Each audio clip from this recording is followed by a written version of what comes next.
Well, hello, my baby gorillas, and we're back in. Sorry, apologies for the delay there. I was just trying to get something sorted out. So let's go straight into this. And I was just trying to get this checked out. Let's see if this is. I think that's about as loud as it's going. So I'm going to go through the Home Office group-based child sexual exploitation report in December 2020, and we'll do a deconstruct of it. First of all, I would just like to say I got it right again, guys. Labour crisis as Leonard forced out. So I said that Leonard would not make the Scottish election, was correct. I did get it wrong, however, about Rebecca Long Bailey becoming the leader of the Labour Party. I think I thought there was more left wingers that would have got Long Bailey in as they did with Corbyn, and obviously there wasn't enough. So I think the people who are teed up to take over are going to be an equal disaster. But I'll go into them later on. But I think the Labour Party are probably going to collapse very soon anyway. In Scotland, I think they're going to get a reduced number of seats. The people who are lining up aren't very good either. So this is it. Labour in crisis as Leonard forced to quit. That's actually quite interesting. I'll actually keep this and I'll go into what's written in it at a later date. We'll stick to the Muslim child rape gang report, but blame Whitey. So let's just go through what this actually says. I mean, obviously it's Priti Patel's remit on the back of this. So let's see.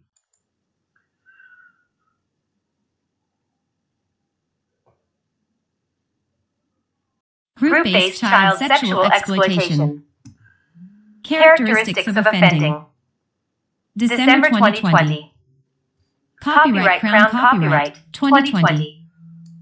This publication, Science National Archive, where we have identified this www. Group-based child sexual exploitation. Characteristics of offending. Page 1 of 57. Contents. Home Secretaries Forward 3. Home Secretaries Forward 3. Home Secretaries, and note on the role of our External Reference Group 5. And note on the role, Executive Summary 7 Executive, Implications for Policy 9. Implication, Scope and Purpose 11 Scope, and the Tackling Child Sexual Abuse Strategy 12. The Tackling Definitions 13 Definitions 13 Definitions. Offenders, victims. Offenders. Approach 16. Approach 6. Who is affected by child sexual exploitation? Prevalence 20. Prevalence. Challenges around data 22. Implications for local partners 20. Implication. Characteristic. Implications for local partners 31. Implication. Characteristics of offender networks 30. Implications for local partners 30. Implication. Characteristics of offending 36. Implications for local partners. Implication. Case studies 41. Group 8. Page 2 of 57. Operation Retriever 40. Group-based child sexual page 3 of 57.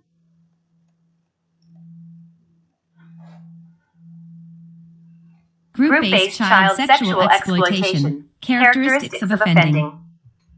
Page 3 of 57. Home Secretaries Forward. This government has made it our mission to protect the most vulnerable in our society, prevent child sexual abuse, and support victims and survivors to rebuild their lives. Now, obviously, this was done in December, and a few of the other commentators have commentated on it as well. So we already know that they haven't basically done what they said they were going to do and actually take to task the raping of children, British children, by Muslims all over this country. So they've just tried to whitewash it again. And we've got Priti Patel here, who's like the other Scottish politicians from a similar background, who are moaning about too many white people in her Home Office. So let's have a wee look at listen to this. Lies. I believe that in order to truly deliver justice for the victims of these horrendous crimes, we need to better understand offending so that we can take steps to deter, disrupt, and prevent perpetrators. Now,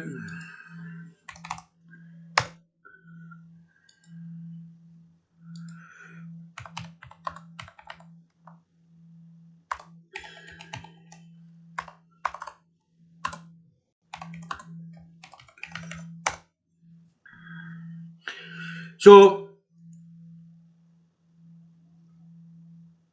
we already know that we're in a secret location a few hours from Stuttgart. the Prophet Muhammad, 16-year-old Eklas calls this place home now. But 2 years ago, the young Iraqi was taken prisoner by the Islamic State group, kept and abused for 152 days. Now, they haven't just done this by chance. Islam, because the Prophet Muhammad was a sexual slave trader and they basically had sex slaves, this is where they get it from. So the raping of women and taking them as sex slaves is baked into Islam. Let's hear just a wee bit more of this. This is from France24.com. She managed to escape. انغصبت من واحد مرتين أسيح صديقاتي أقولهم تعالوا خذوني Shouted out to my girlfriends, help. أسيح العالم أقول يا عالم تعالوا خذوني. This is intrinsic in Islam to actually do this. Not every Muslim will do it, but it's intrinsic to Islam, sexual slavery and the raping of women and children. So I don't know if this is going to be taken into consideration from what Priti Patel is actually saying. Perpetrators. In my role as Home Secretary. Now, Priti Patel was moaning about getting called a Paki. I think that her words, not mine, in the Houses of Parliament.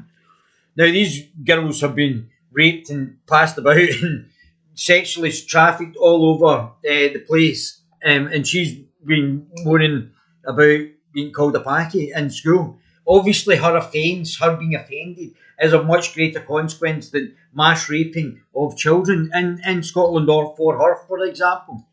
Dedicated to giving victims a voice and securing justice for them from these abhorrent crimes. That is why I am publishing this paper on the characteristics of group-based child sexual exploitation, which was prompted by high-profile cases of sexual grooming in towns including Rochdale and Rotherham. But I believe that Rochdale and Rotherham are not included in this report. So they're basically taken out the areas where there has been large-scale Muslim rape gangs. And they've been excluded from this report, which is very fly, but obviously they're not taking it seriously. Rotherham. An external reference group consisting of independent experts on child sexual exploitation reviewed and informed this work. While this is a Home Office paper, it owes a great deal to the experts who provided honest, robust, and constructive challenge. I am grateful to them for their time and their valuable insight. The paper sets out the limited available evidence on the characteristics of offenders, including how they operate, ethnicity, age, offender networks, as well as the context in which these crimes are often committed, along with implications for frontline responses and for policy development. Some studies have indicated an overrepresentation of Asian and Black offenders. However, it is difficult to draw conclusions about the ethnicity of offenders as existing research is limited and data collection is poor. Now, they literally want to have everything put into these boxes now anyway. But when it comes to something bad, they were literally covering up, the Labour Party were literally covering up the mass rapes by Muslims in towns. And it went on for decades while it was all covered up. They weren't taking the statements, they weren't doing anything about it, covered up by the politicians, the globalist politicians, who were importing, as we see today, Nigel Farage is down And people, this pandemic's that bad that I've got to stay in my house, wear a mask, get forced to wear a mask. But people are able to come in and just walk into the country and disappear into the wilderness through Cali. It can't be that serious. This is disappointing because community and cultural factors are clearly relevant to understanding and tackling offending. Therefore, a commitment to improve the collection and analysis of data on group-based child sexual exploitation, including in relation to characteristics of offenders such as ethnicity and other factors, will be included in the forthcoming task. If you've got a sex slaver and a rapist for a profit, then you're expecting that might have an influence on, and they tell you to rape non-Muslims as part of your work to expand Islam, to demoralise the people here. But this is not even covered. There's no mention of Islam in this document, so they're not taking it seriously. Or the underlying agenda is to demoralise our own people. This is what the Tories have done. The Tories are a globalist shell party, and they want to demoralise their own people by not taking this seriously, which they're not. And the Labour Party. Child sexual abuse strategy. Victims and survivors of these abhorrent crimes have told me how they were let down by the state in the name of political correctness, and experience. To this end, the Home Office has consulted with an external reference group, ERG, while developing the paper. The aim of the ERG was to provide expert advice, scrutiny, and constructive challenge on this paper to ensure that it reflects as accurate a picture as possible of what is known about group-based child sexual exploitation offending. Islam. Offending. 2. The Home Office sought to develop this paper with due sensitivity and consideration to the experiences of victims and survivors, and a further aim of consultation with the ERG was to ensure that this was reflected in the paper. We are also committed to reflecting the voices of victims and survivors in broader policy development around child sexual abuse, CSA. As such, we have engaged children and young people, adult survivors, and specialist victim organizations in the development of the Tackling Child Sexual Abuse Strategy, which will include a series of specific commitments in relation to victim support. 3. The ERG was made up of experts on child sexual exploitation and abuse across a range of sectors, including representatives of victims and survivors, law enforcement, academia, the third sector, and parliamentarians. Decisions on who should be invited to participate in the ERG were taken by the Home Office. The full list of ERG members can be found at Annex A. Scrutiny by the ERG took place in parallel to the literature review that underpins this paper being peer-reviewed by 2 independent academics. 4. During the development of this paper, members of the ERG have generously provided ongoing written and verbal guidance to the Home Office on its content and findings. The group met online 3 times to discuss iterations of the paper. The ERG's comments have proved invaluable in shaping it into a document that sets out the full extent of our current, collective knowledge on this topic, as well as setting direction for areas of future work. The ERG had an advisory role in the development of this paper, and as such all comments from the ERG were considered carefully, but not all were taken on board. The final paper is ultimately a Home Office product, and does not reflect the position of all ERG members.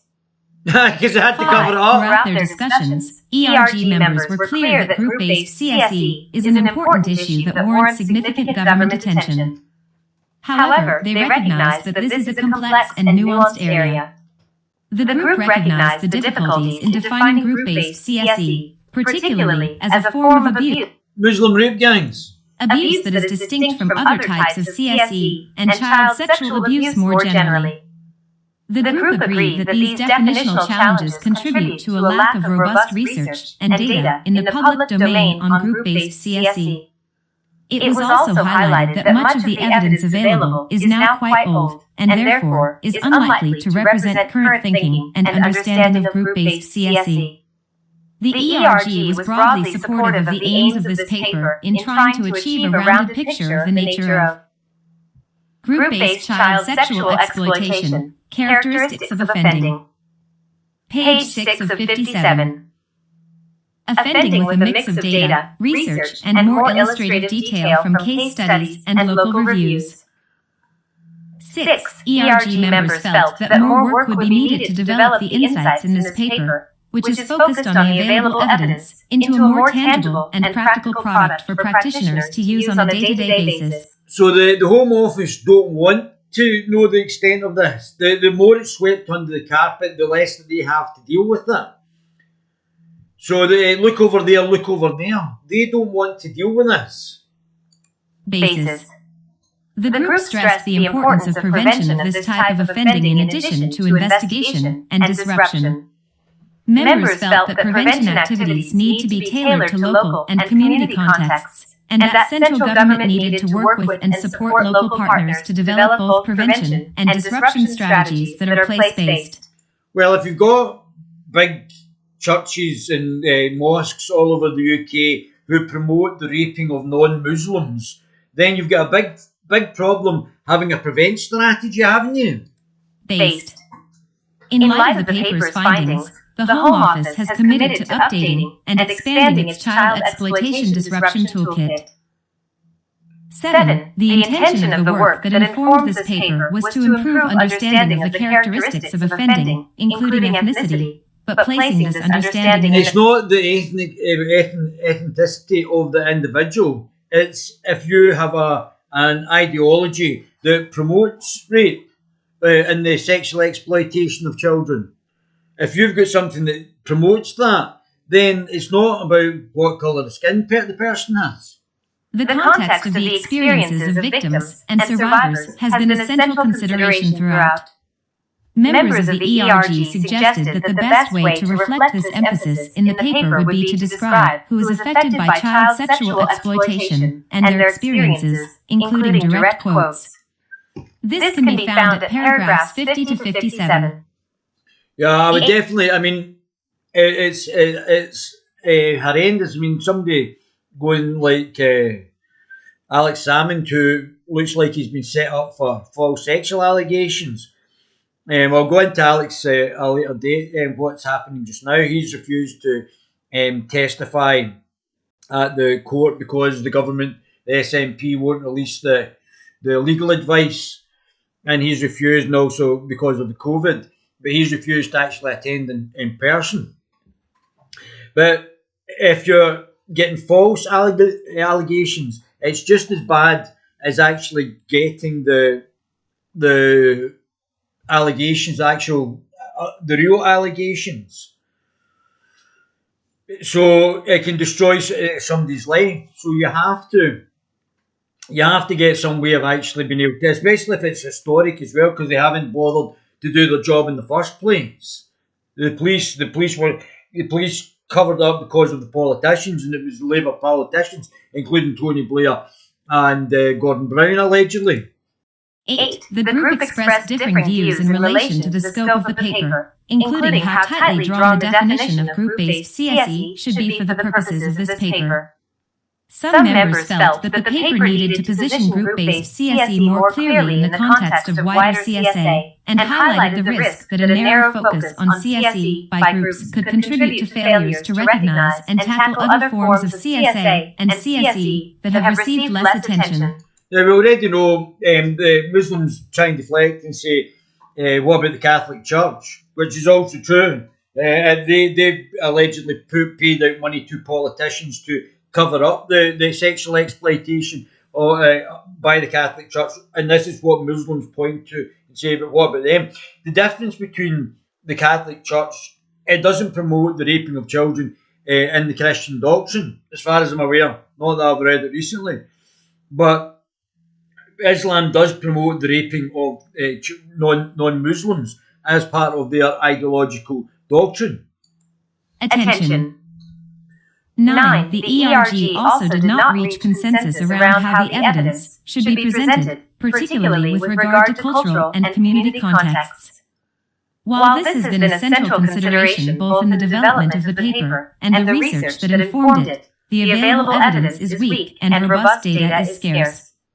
Some, but not all. I mean, they're saying So I'm the Home Office, but I've not put any procedures or data gathering on what the characteristics of this is. If there's any, like, say for instance, they're all part of the same mosque, or there could be a number of things. They're using religious speech in when they're actually gang raping these children. Members of the group wanted to see more explicit detail on manifestations of group-based CSE when perpetrated by offenders from certain communities, particularly Pakistani communities. Well, I would say it's Muslim. It's not just Pakistani communities, it's Muslim communities. Communities, given the involvement of Pakistani ethnic offenders in a number of high-profile cases, and the recognized need for... But these are the only ones we know. These are only the ones we know. I think there has to be a much greater dig into, like, have women actually be able to come forward, have a national database where it's gathered, the information's gathered, and we see where this is coming from. The women are no, I don't believe all women, but I would say that there has to be somewhere where women can go forward and report these. If it's historic, report this, and then do polygraph tests for both the accused and the accuser to find out who's lying, and see if this is correct. Specific responses to specific threats. In finalizing the paper, we have sought to be as specific as we can be, despite the lack of available evidence on cultural drivers in particular. 10. We are profoundly grateful to the members of the ERG for the time and thought that they have contributed to the development of this paper. Group-based child sexual exploitation, characteristics of offending. Page 7 of 57. Executive summary. 11. This paper considers child sexual exploitation, CSE, perpetrated by groups, a form of child sexual abuse characterized by multiple interconnected offenders grooming and sexually exploiting children. This includes forms of offending commonly referred to as street grooming or grooming gangs. Or Muslim rape Group-based gangs. CSE has been the subject of major investigations, attracting significant public concern and highlighting shocking state failures that have caused untold hurt to victims, their families, and communities. It's been facilitated by our political class. It's not failures, it's been facilitated and covered up by our political class. Communities. 12. Before 2010, the evidence on the nature of group-based child sexual exploitation came from a small number of significant cases. Over the last decade, there has been a shift in public understanding and recognition of child sexual abuse, coupled with a surge in law enforcement activity. Religion should be actually one of the factors in finding out if there was an underlying Muslim motive for these rapes as well. That should be taken into consideration. Investigations into group-based child sexual exploitation in Telford, Rochdale, Rotherham, Oxford, Bristol, Newcastle, North Wales, and... These are all Muslim rape gangs. This is what they're talking about, Muslim child rape gangs, where British children are getting passed about. And other parts of the country have attracted considerable media and public interest. These high-profile cases have brought the issue of sexual exploitation of children by groups out of the shadows, although there is still much more work to do to fully understand this form of offending, given significant underreporting. There's been allegations that there's high-profile political paedophile ring in Parliament, which was covered up in the media, and so there's been meant to be high-profile and potentially judiciary high-profile other grooming gangs. It's not the fact that it's just Muslims, but if you've got a rapist, a child rapist for a profit, then don't be surprised if the followers of this religion then go on to exploit children. Reporting. 13. To inform the national policy response, the Home Office has assimilated and continues to gather learning from these cases to consolidate its understanding of CSE offending by groups as part of routine policy development. Officials have completed a review of published evidence, conducted interviews with police officers across England and Wales, and have undertaken desk-based research to assess the quality of data and evidence in relation to group-based CSE. This paper sets out the key findings from these strands of work, which were not initially intended for publication, but which we felt would be helpful in tackling this form of offending on the ground. The paper also includes additional insights from independent reports and investigations in places like Rotherham, Rochdale, and Northumbria, as well as illustrated case studies at page 40. I mean, don't forget, they covered it up, and then they actually eventually clamped down on it. But there's probably many more cases that have not been actually addressed, and they've been allowed to get away with it. And the women haven't came forward. Which if there has been a genuine situation, you should come forward. But you should come forward at the time if somebody's doing that to you. You should come forward at the time. 14. The primary aim of this paper is to present the best available evidence on the characteristics of this form of offending. Although I think you can look back, it's just more difficult if you look back. That's why there has to be polygraph tests if you're doing historic cases. Offending at an aggregated national level. The way in which group-based child sexual exploitation manifests within different local areas varies significantly, and it is therefore important for partners to have a robust, shared profile of the local threat. In order to help with this, we have also included some of the implications of our work for local agencies. Let's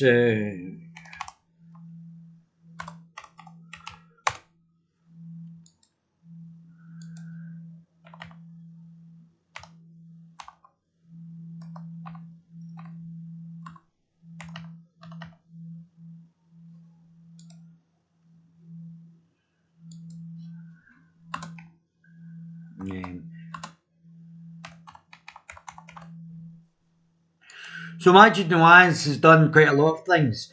So this is the one I wanted to show you. So you can have a look at this later on. So this is from LBC, and Majid has got a group who is Majid. I think he wants to pronounce it as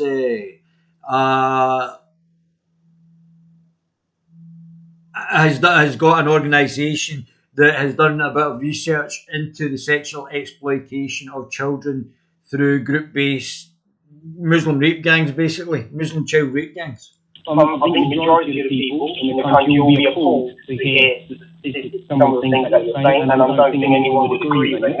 What I was just trying to ascertain and understand where you come from, you're throwing a lot of statistics, and I was trying to follow the numbers, right? Yep. You're saying, first you said that obviously this is specifically linked to one case, which is in the Rotherham, and obviously we know it's been in the news how many times, and you said 87% of the population of people who got hostages are of South Asian, Asian, and then you can mention Muslims. I understand. I'm an Asian Muslim, so I have nothing against that. But then you started mentioning the population of this country, and then saying there are 3% and things like that. But we're trying to, you're comparing apples and pears, because this is one specific case to one specific area within England, which is in Rotherham, okay? And the people that were prosecuted or have been prosecuted or still being investigated in that specific case or in the Rotherham, which is, mind you know as well as I do, highly populated, and the majority of the people there are Asian or South East Asian anyway. It's not the same as Essex or London or Cornwall.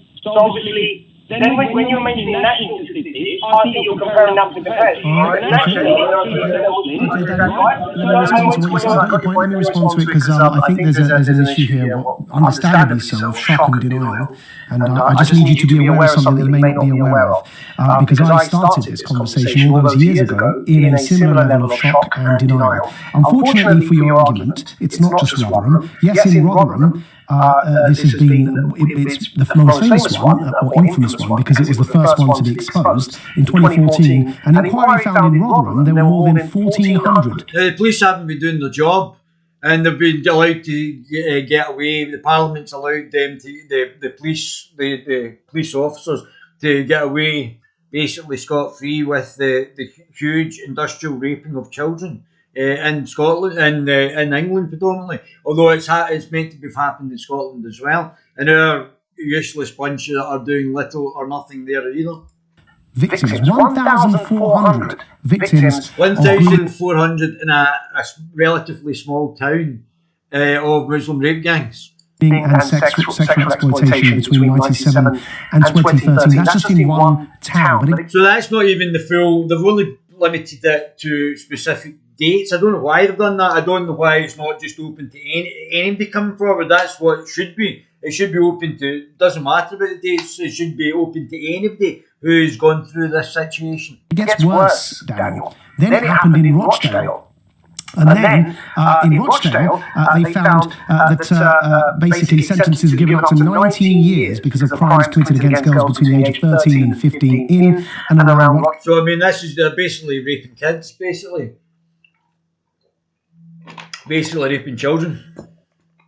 Between 2008 and 2010. Then there was a case in Oxford in 2013 where 5 Muslim men were convicted and handed sentences at the Old Bailey for exploiting girls between 11 and 15. All of the men were of Pakistani origin, except for 2 who were North African, also Muslim. Then it was in Bristol, where 13 Somali Muslim men were jailed for more than a total of 100 years after they were convicted in 2014 of running an inner city sex ring. Then in Aylesbury, 6 South Asian men were jailed in 2015 for grooming underage white girls between 2006 and 2012. Then, in Peterborough, a total of 10 men were convicted of child sex crimes in the town. And the boss, Muhammad Qubaib, who was originally from Pakistan, he was jailed for 13 years at the Old Bailey after he was found guilty of forcing a 14-year-old girl to perform a sex act on him. And then Newcastle, and Daniel, you know what? It's too depressing to carry on. It goes on and on. One second, Daniel. The pattern in all of these, overwhelmingly, is South Asian Muslim men, primarily Pakistani, sometimes Somali Muslims, sometimes North African Muslims. It doesn't help us, Daniel, to pretend this wasn't a phenomenon that was replicated across the country. What I would advise you said you're a South Asian Muslim man, therefore your name probably is Daniel or something other than Daniel.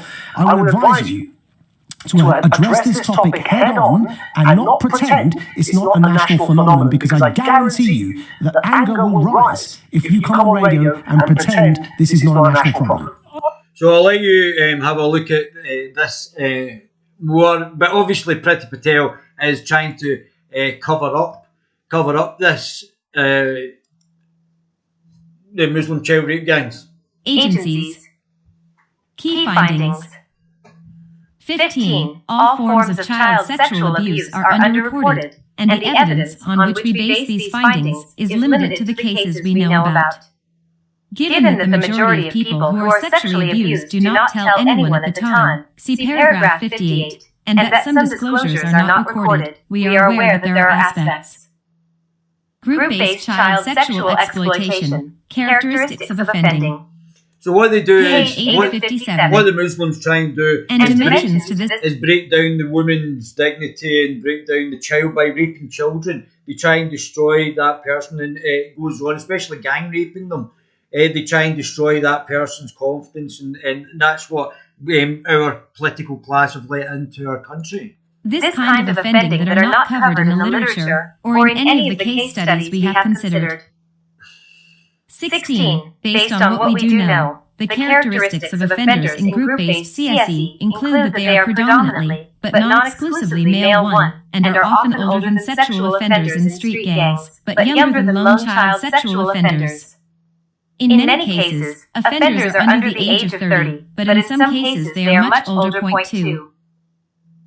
17. A number of high-profile cases, including the offending in Rotherham investigated by Professor Alexis J. 3. The Rochdale Group convicted as a result of Operation Span, and convictions in Telford, have mainly involved men of Pakistani ethnicity.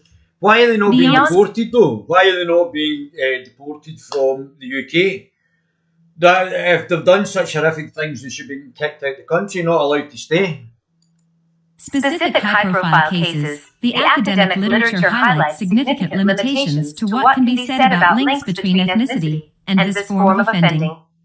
Research has found that group-based CSE offenders are most commonly white. 4. Some studies suggest overrepresentation. Most commonly white, but it's a predominantly white country. So, I mean, it's 80% white. But as we're going to hear, so some studies suggest an overrepresentation of Black and Asian offenders relative to the demographics of national populations. 0.5, however. Now, the left would say that this is racist, but I would suggest that it might be religious. However, it is not possible to conclude that this is representative of all group-based CSE offending.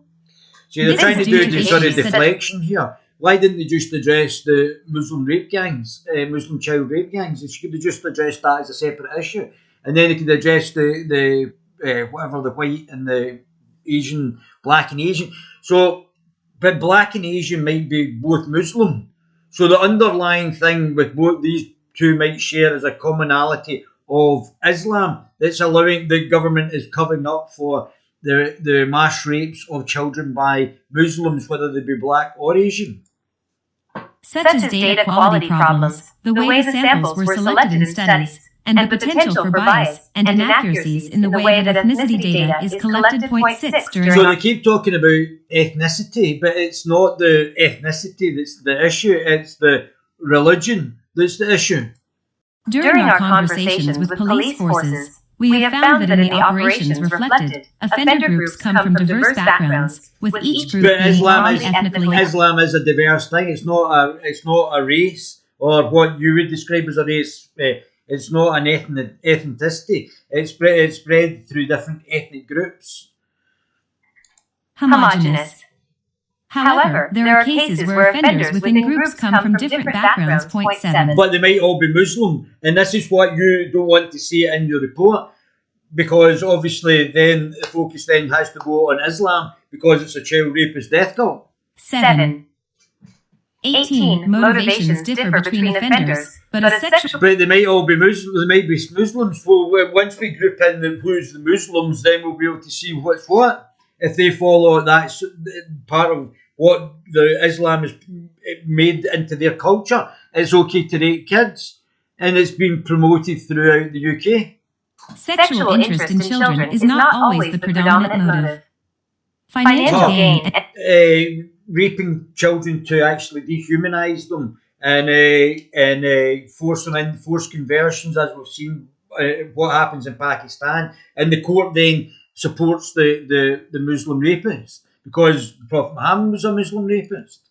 Gain and a desire for sexual gratification are common motives, and misogyny and disregard for women. Well, I mean, I find it funny that Hamza Useless is wanting to bring in hate speech and misogyny, because Islam is the most misogynistic thing I've ever heard. It's misogyny on steroids.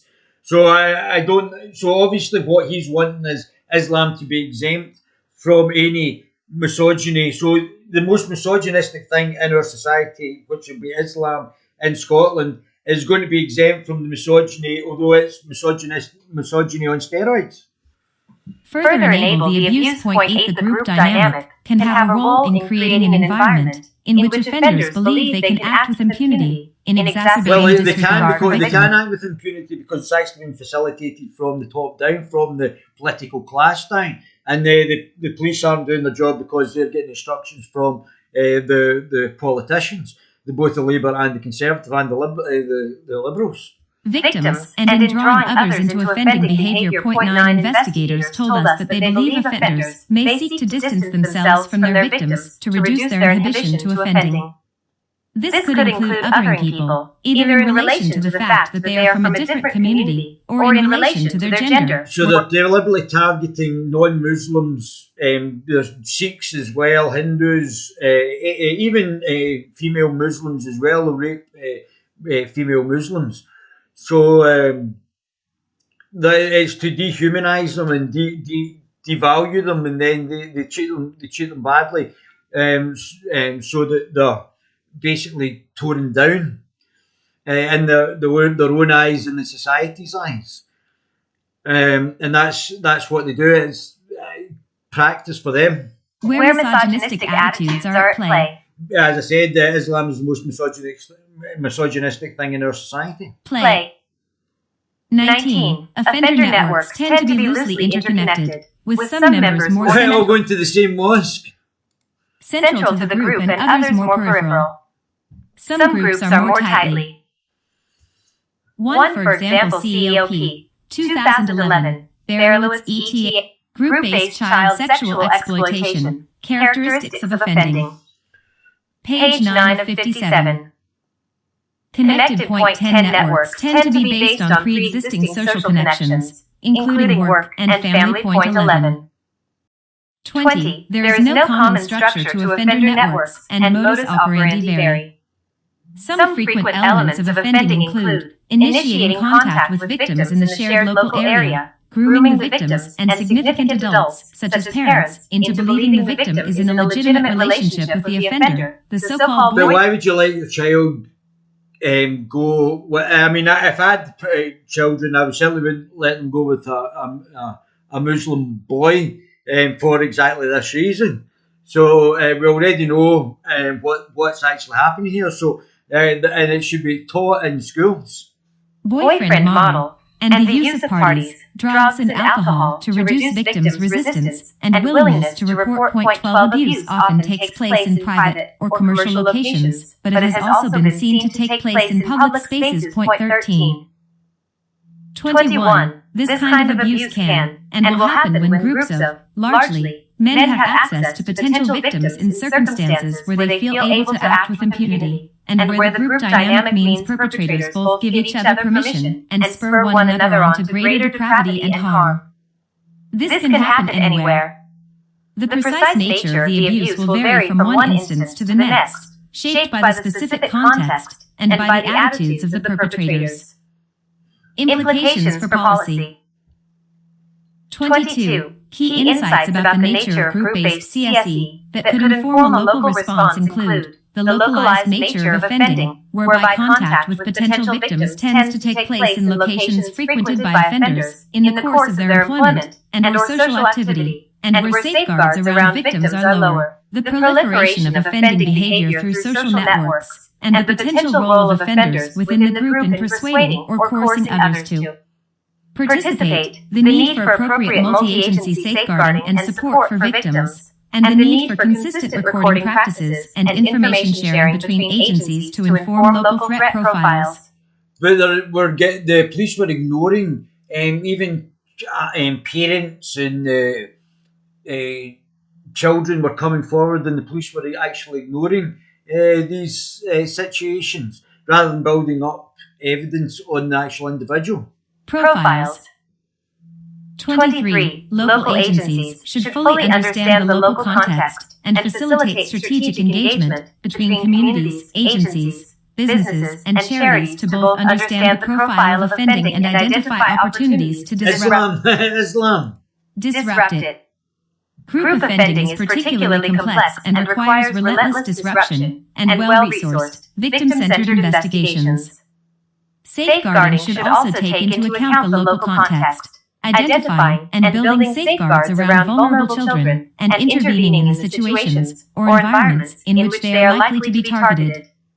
Local multi-agency safeguarding partnerships are well placed to do this in a strategic way. Victims and survivors should have access to the right support whenever and however they seek it out, and whether or not they choose to engage with the criminal justice process. 10, for example, Barnardo's 2000 Group-Based Child Sexual Exploitation. Barnardo's apparently have an investigation into sexual exploitation of children, allegedly. Characteristics of offending. Page 10 of 57. 24. The government's Tackling Child Sexual Abuse strategy will set out what we are doing at a national level to tackle group-based child sexual exploitation, as well as all other forms of child sexual abuse, by preventing and tackling offending, protecting children and young people, and supporting victims and survivors to rebuild their lives. Group-based child sexual exploitation. Now, we also have to have a strategy if people have been mischarged or falsely charged as well. They're the victim as well. They should have some way of actually being able to rebuild their lives as well. Exploitation. Characteristics of offending. Page 11 of 57. Scope and purpose. 25. This paper considers the evidence base for characteristics of group-based CSE offending in the community. This is a form of child sexual abuse characterized by multiple offenders with connections to one another grooming and sexually exploiting children. Islam. Children. Although aspects of the grooming and abuse can take place online, this report focuses on offline offending and excludes groups of child sex offenders that operate exclusively online. The paper also excludes groups of offenders who operate predominantly in private spaces, such as schools and care homes, focusing instead on models of offending taking place within the community, sometimes called street grooming, gang grooming, or localized grooming. Or Muslim child rape gangs. Grooming. We have focused primarily on offending by adults against children, although some of the cases we examined involved offenders who were under the age of 18. 26. To inform the national policy response, the Home Office has assimilated and continues to gather learning from these cases to consolidate our understanding of CSE offending by groups. As part of this work, Home Office officials have completed a review of published evidence, looking specifically and exclusively at group-based CSE, published alongside this paper.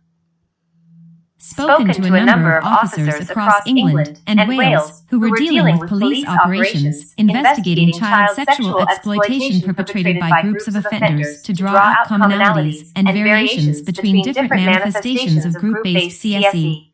It's very interesting. The Catholic Church seemed to be cozying up to Islam just now, maybe for the globalist agenda. But it's interesting that Vatican full of alleged paedophiles as well. Oh, well, I don't think it's alleged. Reading from the Catholic Herald, it's cozying up to a religion that has a paedophile for a prophet. CSE. These cases included some high-profile cases that had been profiled in the media and others that had not been widely covered, and undertaken desk-based research and assessed the quality of data and evidence in relation to group-based CSE. 27. In the course of this work, it became clear that some of the insight gathered could be valuable to agencies striving to detect, prevent, and disrupt group-based CSE, and to improving the public's understanding of this type of exploitation. This paper therefore sets out the key findings from the Home Office's 3 strands of work. The paper also includes additional insights from independent reports and investigations in places like Rotherham, Rochdale, and Northumbria, as well as illustrative case studies. 28. The primary aim of this paper is therefore to present as comprehensive an assessment as possible of this form of abuse, using the best available evidence. We intend for this paper to be useful to leaders and practitioners wishing to better understand the characteristics of group-based offending in order to develop targeted responses. Islam. Responses. The paper outlines the main challenges local and national agencies face in responding to group-based CSE, sets out implications for national and local responses, and highlights necessary future work in this area, including new research. Group-based child sexual exploitation, characteristics of offending. Page 12 of 57. The Tackling Child Sexual Abuse Strategy. 29. Child sexual exploitation is a form of child sexual abuse. The government's response to all forms of child sexual abuse, including the offending described in this paper, will be set out in a new national strategy, soon to be published.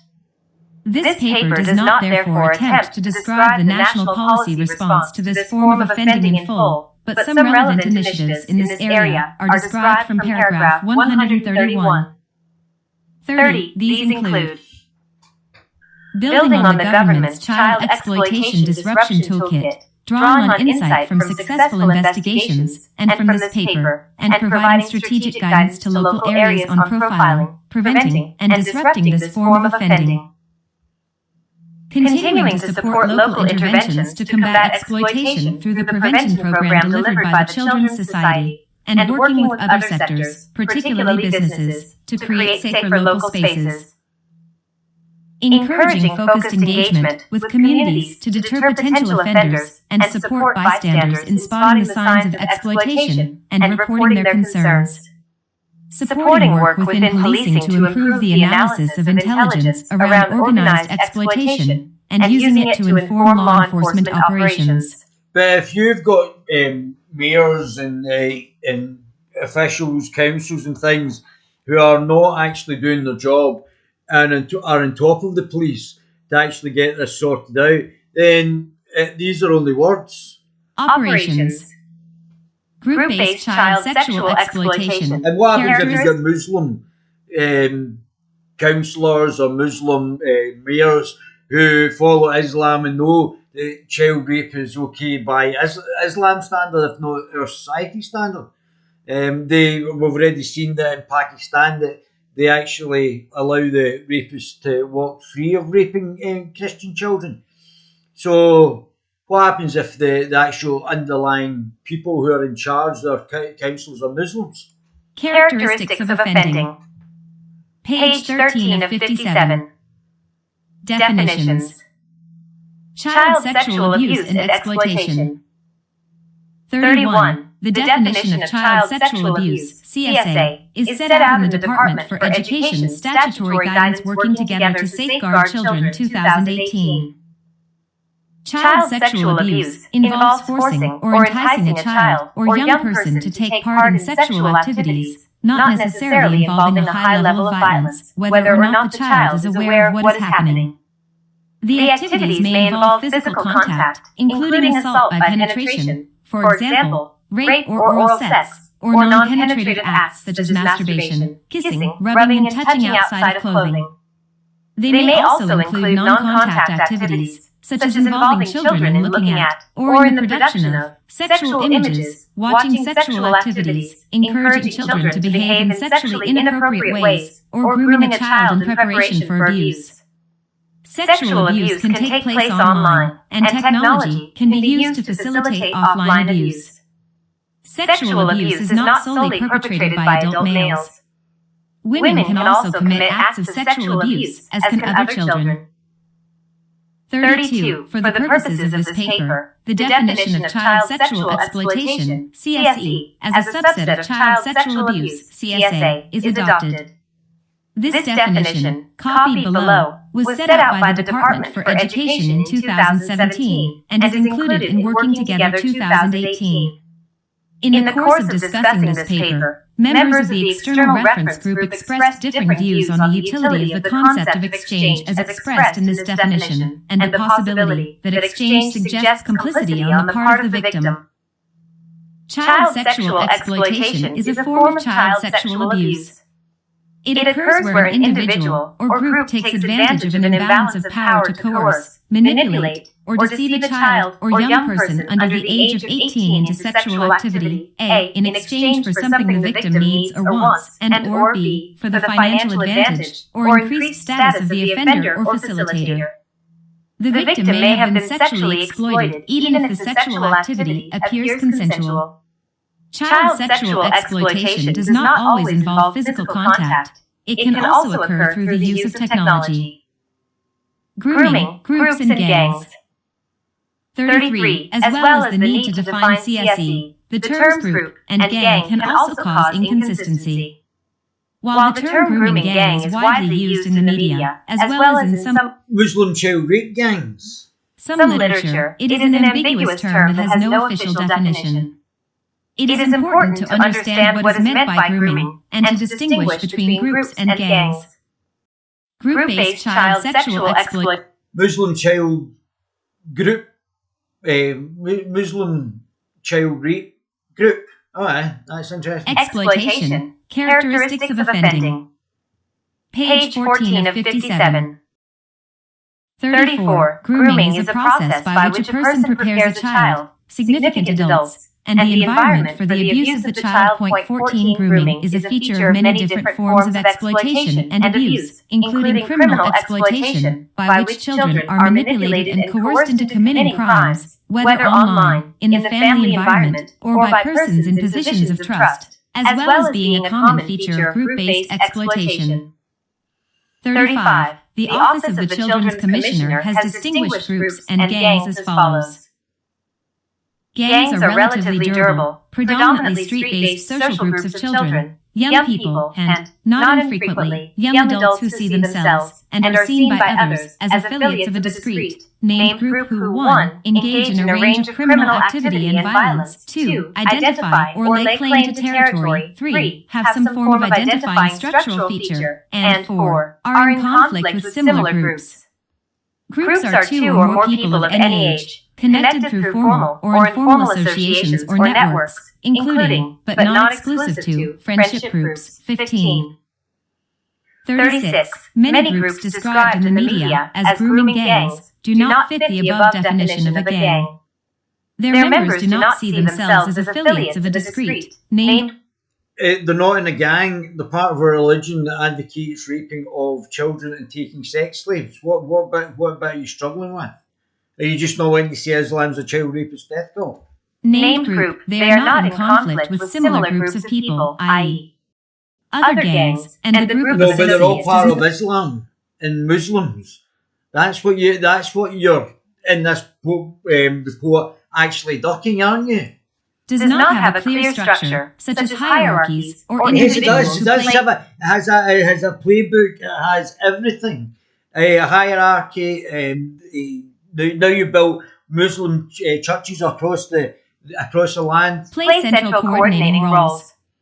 Instead, as described in paragraphs 101 to 108, so-called grooming gangs tend to be groups of men who are loosely connected, Through or who Islam. only have strong connections with a small number of other members of the group.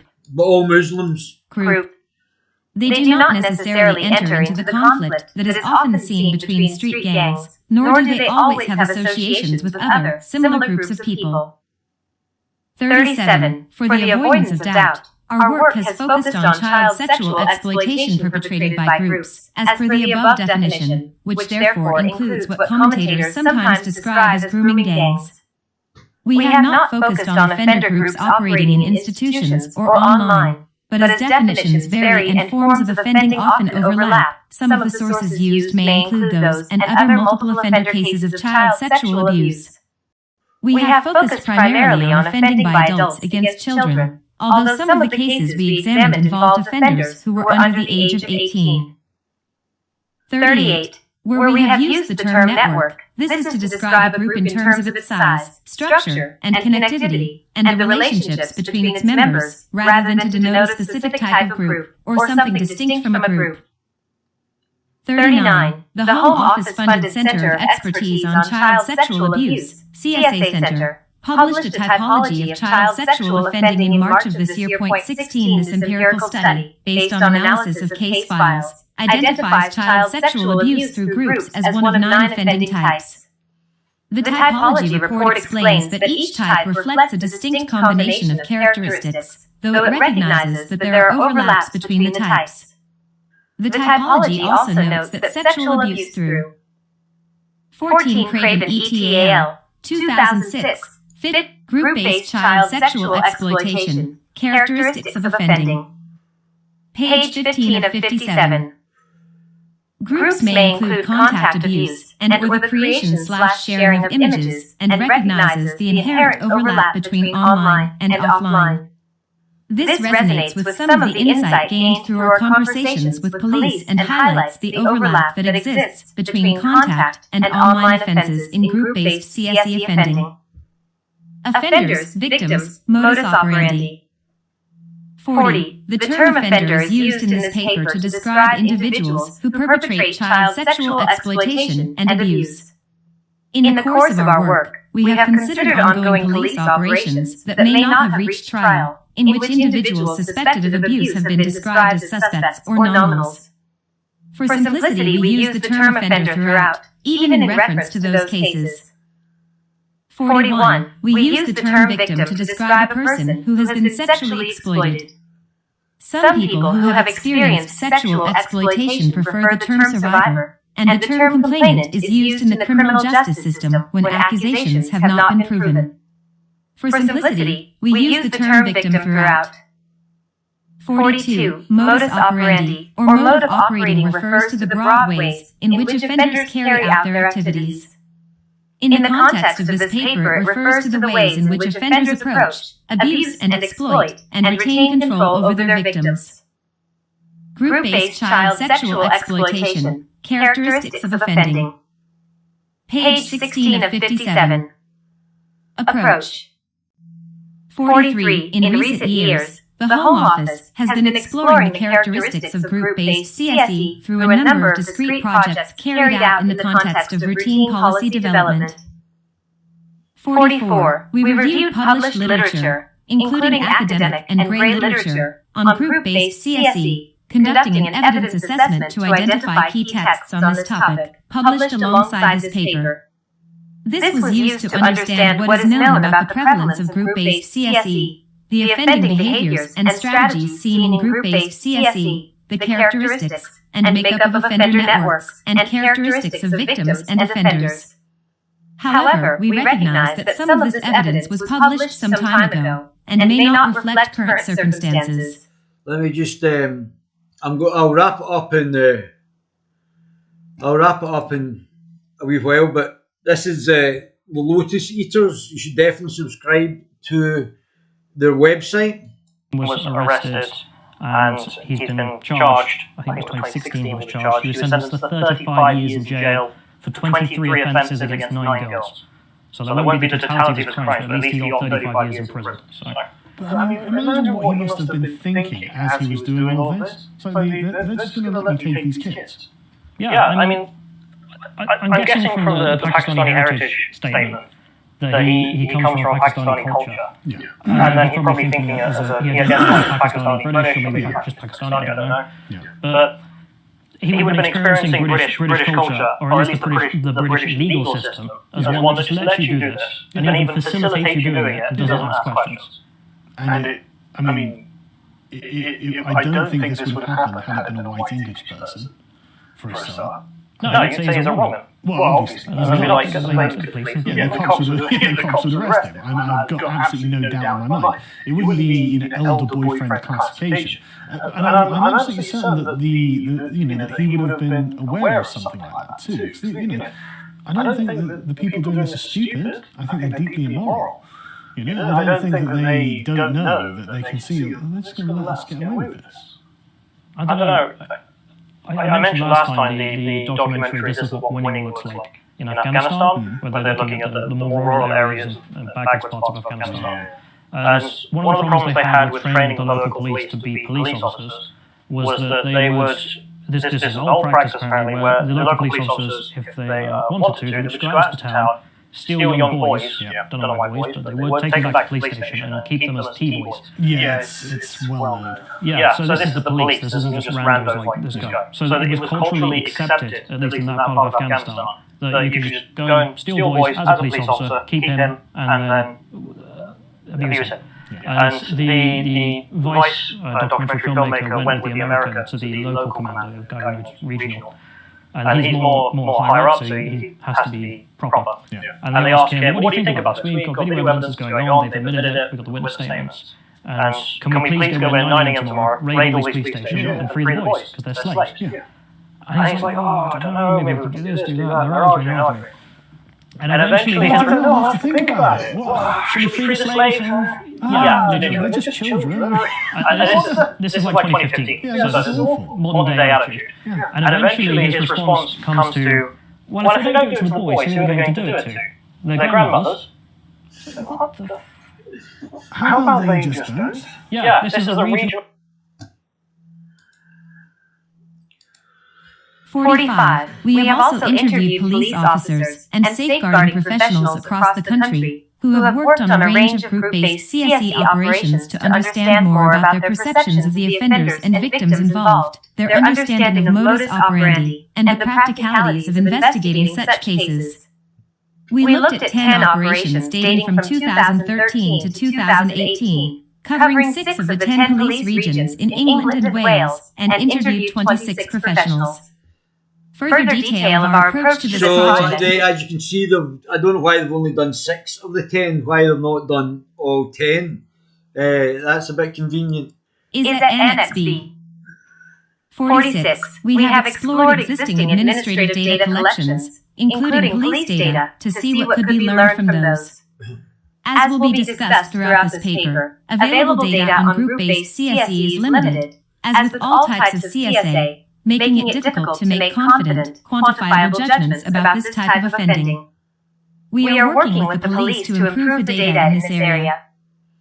47. It is important to note that the above projects were commissioned to inform policy decisions, not as part of a public-facing inquiry or review. These activities would have been designed differently if they had been initiated with the express intention of publication. For example, interviews were carried out under confidentiality agreements, yielding valuable, but often operationally and personally sensitive insight.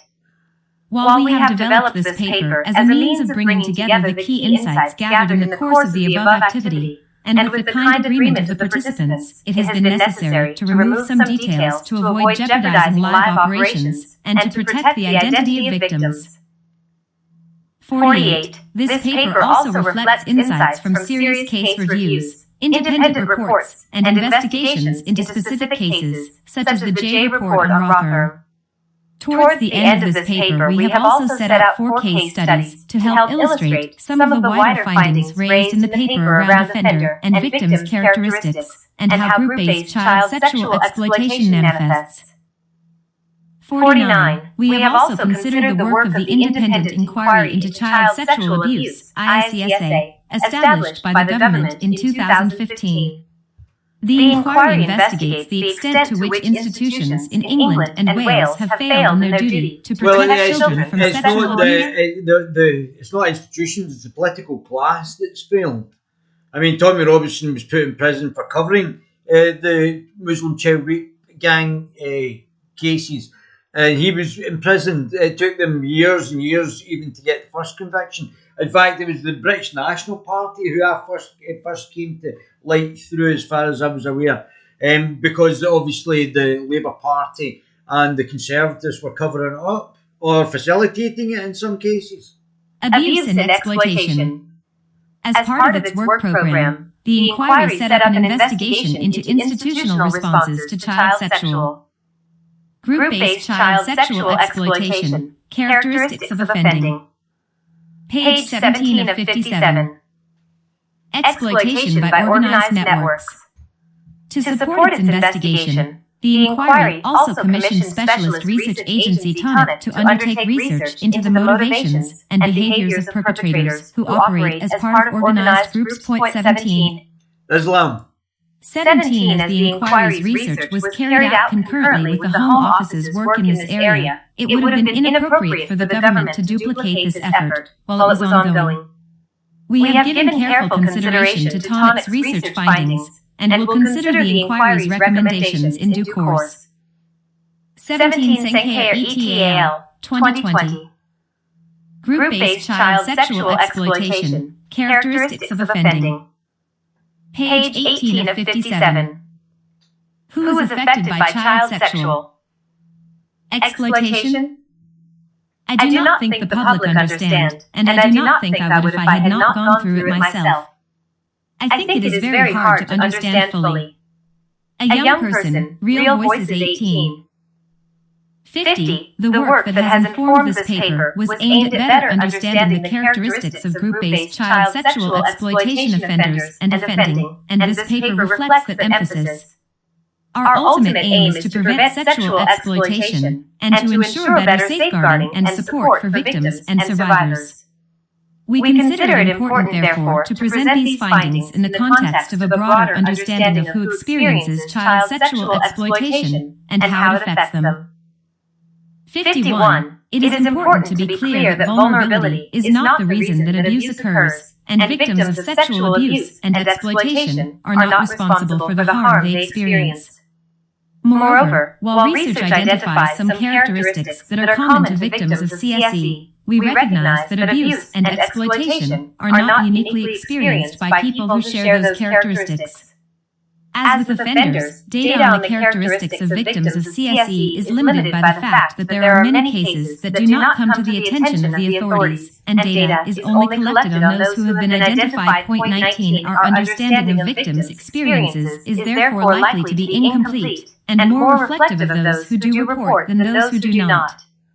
We know, for instance, that boys, children with disabilities, and children of minority ethnic backgrounds all face specific barriers to disclosure. Point 20.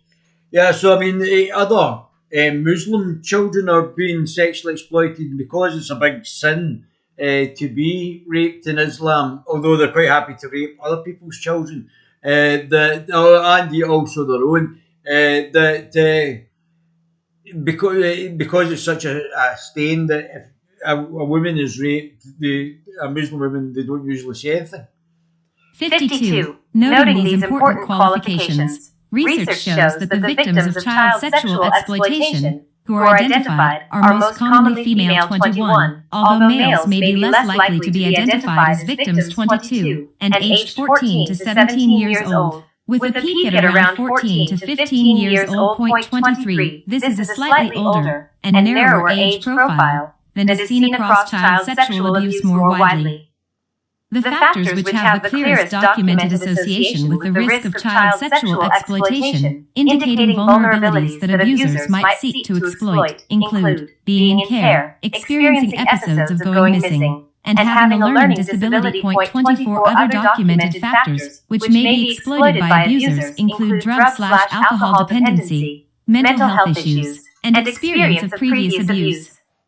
25. These factors also appear consistently across high-profile cases and in varying degrees in group-based child sexual exploitation, characteristics of offending. Page 19 of 57. The cases we explored with investigators. Some of these risk factors also act as barriers to disclosure, meaning much abuse is never identified. 53. While it is clear that there are things that make some children more vulnerable than others, there is no factor which makes any group of children uniquely vulnerable. Although awareness of vulnerability can be helpful, it can also contribute to stereotypes about what a victim of child sexual exploitation looks like, with the consequence that victims who differ from that picture are overlooked or unwilling to come forward in the belief that they will not be believed. Throughout the cases we have examined, through published reports and serious case reviews, and in our interviews with investigators, we have seen many examples of children who do not have any of the above characteristics, but have experienced exploitation and abuse. In our interviews, some officers told us they have seen victims from a seemingly stable home, who are doing well at school, and who have simply been in the wrong place at the wrong time.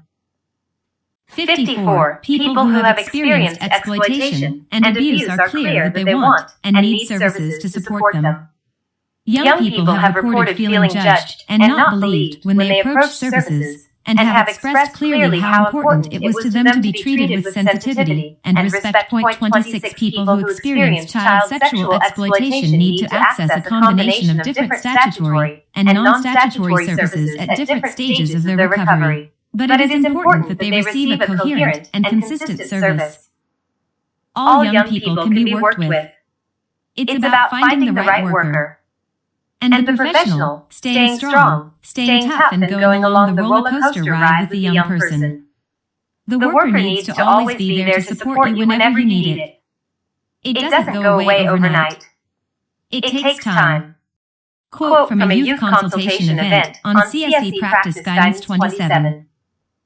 55. Discussions with professionals have flagged the importance and challenges of good engagement with victims. Police report how difficult it can be to encourage disclosures from victims, and the amount of work and specialist skill needed to gain victims' trust to secure them. In some cases, there are so many potential victims that police do not have the capacity to follow up all leads. Professionals should understand that the need to provide consistent support exists irrespective of whether victims ultimately choose to disclose. The more you push, the more young people close up. When you push people, they don't want to speak to you. So don't push, but equally help people to tell, and help children to help others. Quote from a youth consultation event on CSE Practice Guidance 28. 56. Officers reported their sensitivity to the need to avoid re-traumatizing the victim, and it's being particularly important when approaching victims of non-recent offending. Even in these cases, victims may fear repercussions from offenders, may have moved away from the area, and so be difficult to locate, or may be reluctant to revisit.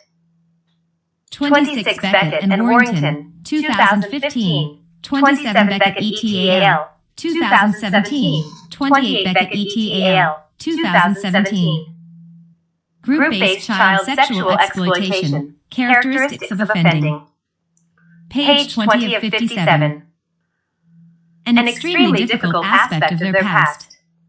All CSE, but complex group-based CSE cases in particular, can result in a long period of waiting for the victim, with some reporting that the court process can be more traumatic than the exploitation itself.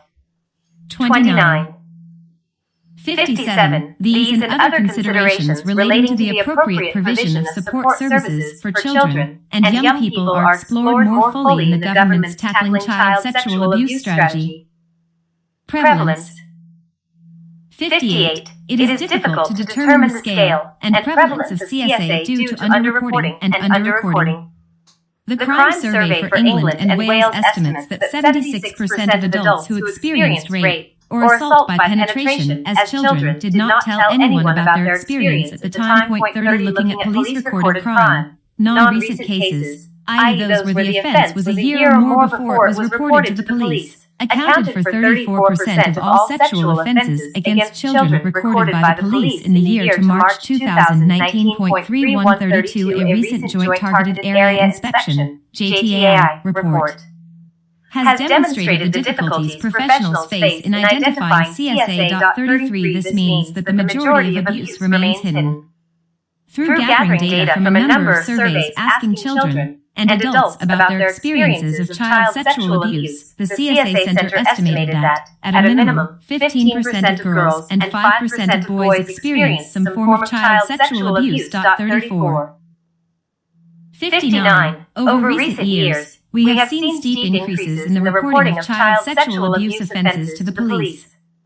In the year to March 2020, over 83,300 child sexual abuse offenses, 35, were recorded by police, an increase of nearly 270% since 2013.36. In the same period, there were approximately 8,200 charges for CSA offenses. 37. 60. But it remains difficult to identify group-based CSE offences within these data sources. Well, they obviously don't want to recognise what the group-based... they're obviously covering up. Priti Patel and the Conservative Party, who have facilitated, and the Labour Party who have facilitated this, don't want to identify Islam as the problem, so they're just going to cover up. Now, we're a third of the way through the report. I'm going to stop it there because that's an hour and a half after we finish this. They just don't want to actually... Islam's not even mentioned this. Sources, in part due to the categorization and classification of offenses. Those perpetrating group-based CSE are charged and convicted with a whole range of offenses, from rape and other sexual assault to indecent imagery offenses, through to trafficking offenses. 38. I'm going to leave that there. So, I'm going to do this of a trilogy, because I think it takes a wee while. It's an hour and a half I've been on this. And it's taken a wee while to actually do this, but there isn't any sort of depth to this report so far. And I mean, Priti Patel's there saying, "Oh, somebody called me a packy quoting her, and that was really traumatic." These girls are getting gang raped. These children are being gang raped by Muslim rape gangs, and they're not. Priti Patel's not even able to call them out. One girl was covered in petrol and threatened to be set alight. The other one was raped in front of a friend and said, "You'll get this next." And horrific stuff. And why are they not being deported?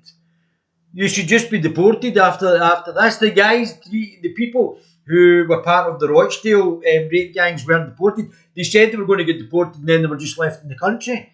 Priti Patel obviously not caring about the victim enough. Now, Baby Gorillas, it's part one of 3 parts on this rubbish report.